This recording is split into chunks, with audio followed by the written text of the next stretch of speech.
Hey, guess what? We got some more Montreal Canadiens stuff to dive into. Because yesterday, the Habs continued their heater with their 6th win in a row, defeating the Tampa Bay Lightning 4-1 in Tampa. Now, I want to be clear, this is not a post-game video necessarily. There are a number of things we can talk about that relate to yesterday's Habs and Lightning game, but there are also some other talking points that we can bring up from outside of that actual contest. Let's just gloss over what happened yesterday. Jakub Dobeš, oh my goodness, what an absolute stud. A .973 save percentage, 1 goal against on 37 total shots against from Tampa Bay. What a performance out of him. Andrei Vasilevsky, second star, he let in 2 goals, and then the last 2 were empty net goals scored by Montreal. That's why there was 4 over here. Juraj Slafkovsky got things started on the 5-on-3 man advantage, assisted by Demidov and Caulfield. Cole Caulfield scored his 47th goal of the year, assisted by that same Juraj Slafkovsky. And Nick Suzuki, he got himself his 27th on the season, all the way into the empty net. With this established, we now have ourselves some brand new Montreal Canadiens point metrics and goal metrics to pay attention to. Nick Suzuki, he is up there, 91 points on the season. I'm gonna be honest, I'm not too sure if the NHL website is actually fully updated with what happened in yesterday's game. No, it did not update. Nick Suzuki's at 92 points in 74 games played. Do the math on that, and he is roughly on pace for 101 points on the season. Yeah, it's unfortunate, but he had 2 points and 3 points in the previous few games, so only getting 1 goal against Tampa technically brings his rate down a tad. But that's okay. Because when you take a look at the quality of play Nick Suzuki is providing the Canadiens, you are seeing praise from all over coming Montreal's way. Like what Tampa Bay Lightning head coach Jon Cooper said before yesterday's contest. He said this about Nick Suzuki: he's damn near got 100 points, doesn't he? That's not easy to do, and he just seems to do it so easily, so good on him. He was a fabulous kid to coach on Team Canada. I loved him. And fabulous indeed. Jon Cooper, of course, was the main guy, the head of the crop for Team Canada at the Olympic Games. And Nick Suzuki was a guy that was greeted with a decent amount of criticism throughout the course of that tournament.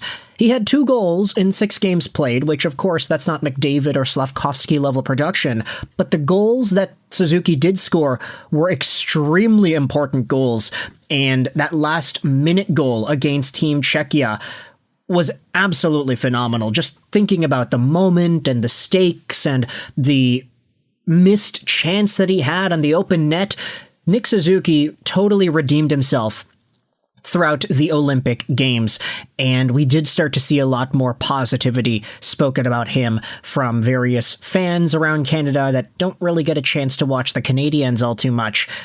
Now Nick Suzuki, he's gone out there with his 92nd point on the year, and he is on pace for 101 points. I love how Jon Cooper acknowledges how easy Nick Suzuki makes it look to score points and to get on the board. He just moves around with the puck. If there's a guy on him, he'll do a nice little move to get around him, or he'll pass it off to a guy with more space, get the puck back, and then either rip a shot or make a really nice pass on the back door. Nick Suzuki is so calm, composed, and he has to be at least one of the frontrunners for the Selke Trophy this year. His defensive play has been stellar as well, not to mention the overall point production. We always say that the Selke is like a defensive center award, but let's be real here. If it was given to the absolute total best defensive center in the NHL every single year, you might not necessarily see the same guys at the top all the time. There is a certain level of production, I think, you need to be able to get. There's a threshold you need to be able to acquire in order for these guys to actually be considered for Selke nomination, not just having great defensive play. No shade to Barkov or anybody. I do think that he is the best in the game at that, but he's out this season, so obviously it's anybody's game. Speaking about game, Cole Caulfield ended up getting his 47th goal on the season. He is still back of Nathan MacKinnon, but Caulfield has, let's say, a few more weeks to score 3 goals to get up to 50 goals on the season. Move aside 80s Montreal. You have Cole Caulfield going right down that path, and he'll probably be on the tail end of getting that 50-goal mark sometime soon. With that said, though, I wanted to talk about some other conversation points about the Montreal Canadiens and guys on the team. In particular, I wanted to speak about Ivan Demidov.